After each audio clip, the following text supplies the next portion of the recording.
Hello everyone. So today is 8th of July. In this video, we are going to see the bank simulator along with the Spring security for our project Razorpay clone. Okay, so we will moving ahead. We will first start with the code. Uh,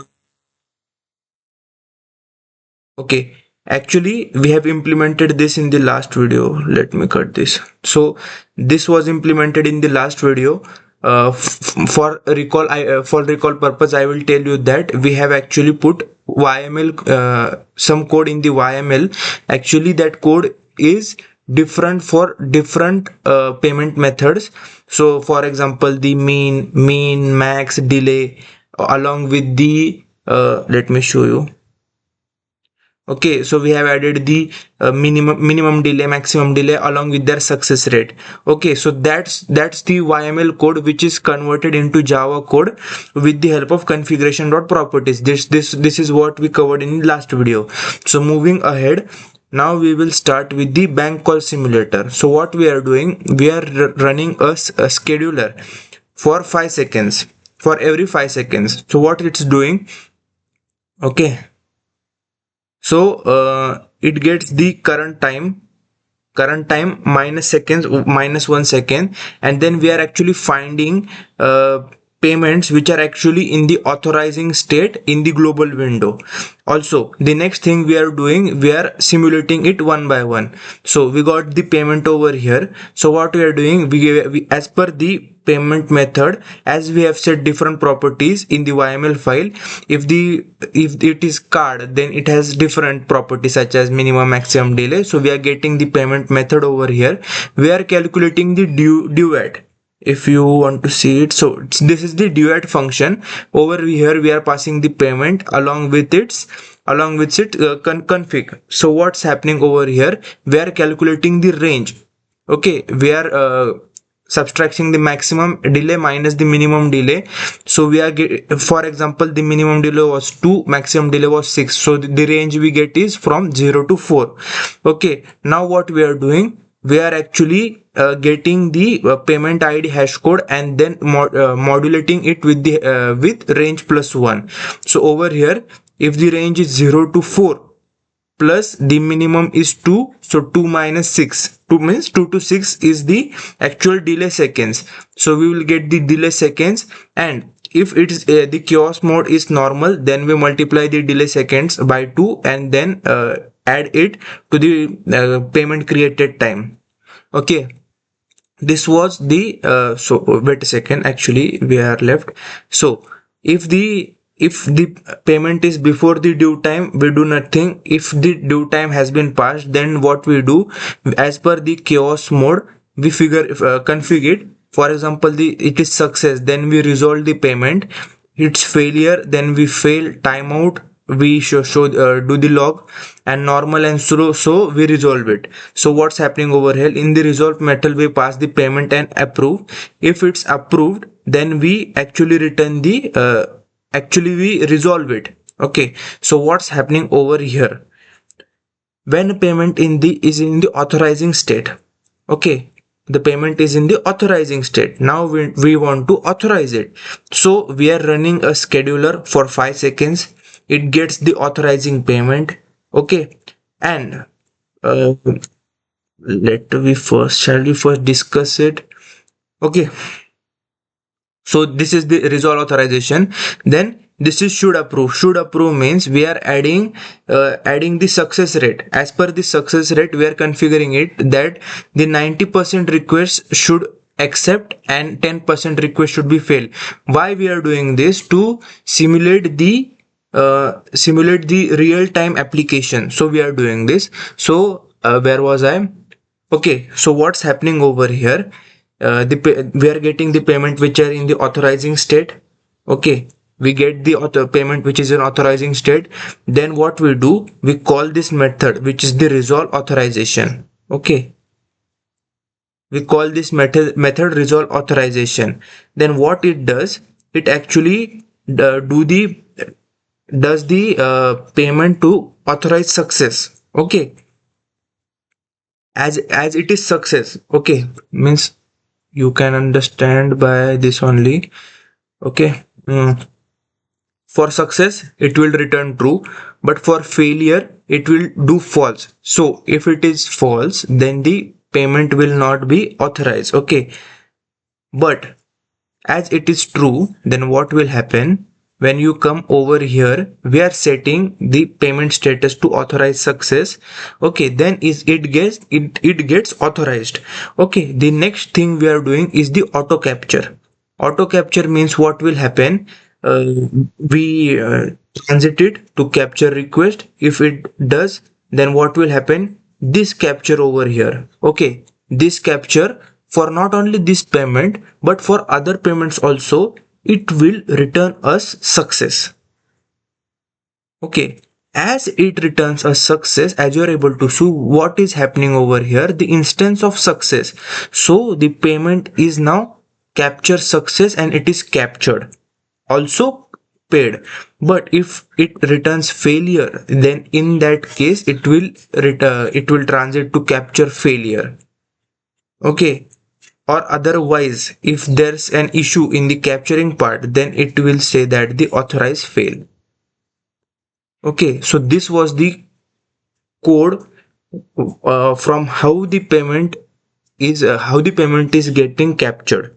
Okay, now we can do one thing.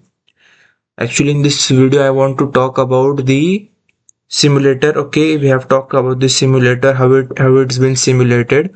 This second thing was about the security. Okay, so for the security purpose, as you know that we have implemented the sign up. Now we need to implement the login. Okay, we will move towards that code only right now. Over here we have the merchant. In merchant we have the controller. In the auth controller we have the sign up as well as the login. In sign up we see that if the user is email is already present, then we throw an exception, but not, then we map it, and that's how sign up is done. But in login the user will pass the username password, means email password. We will verify it. After the verification is done, we will return the access token. Okay, so how is happening? Let's see that. In the we went to the auth service, we went to the login. Okay, so we will first understand the web config. So the config is happening over here in this security. First thing what we have done, we have actually configured it that with the help of security filter chain. In the security filter chain, we have first disabled the CSRF, then done the session to be stateless, then also disabled the form. These are the three primary things which we have done first. Then what we have done, we will see it later. Shall we first? Okay, so if you know that in Spring Security we need the user details as well as the user details implementation. So what we have done, our main app user is the our main means user is the app user. So what we have done, for the entity app user we have implemented user details. Okay, this is the first thing which we have done. Then the second thing which we have done is the uh, this merchant user details service, which is actually implementing user details service. Okay, so what it has one method, that is load user by username. So we have loaded the user by username. Okay, means first thing clear that we have implemented user details. Second thing, it's a user details service we have implemented. Okay, these are the two things. Then the third thing which we have done, we have actually used the password encoder. Okay, created the bin of password encoder, and also the authentication manager, which will help us for the authentication purpose. So what we have done, we have passed the merchant user details service over here along with the password encoder, and then with the help of DAO authentication provider. Okay, we are actually passing the merchant user details service over here, and then password encoder to be encoder, and then returning the new provider manager DAO authentication. Then the next thing which we are doing is in the wait. So in the in this auth service implementation, we are actually importing the authentication manager, and the authentication manager has one method, that is the authenticate. Okay, so now what we are doing, uh, we are passing the user password authentication token, in which we are passing the email as well as the password. Now on the backend, it will actually verify that the uh, email password already exists. If not, then it will throw an exception over here. But if yes, then we are actually doing the find request.email, finding the app user, and for that app user we are actually creating the JWT token. Okay, we find the app user, we get the app user over here, and for it we are creating the JWT token. First we will see how we are creating the JWT token, which is the access token. So we have actually set a secret key in our YML file. Okay, secret key in the YML file. Now what we are doing, we are actually getting the secret key. Okay, we have created a function which will get us the secret key with the help of hmax check key. Then we are generating the access token. We are passing the email, merchant ID, and role over here. Okay, instant for this instant. Then we are, with the help of jwt.builder, we are putting the subject as email, issued at, expiration, claims we are passing, and signed with the secret key which we have passed in the YML file. Okay, the second thing, this is the gendered access token. The second thing which we are doing is we are verifying the access token with the help of claims. So we are verifying with the secret key, then building it, and then we are passing the token as the parse signed claim, and then getting the payload. Okay, so this was the thing for verifying the access token. Now we will move back to the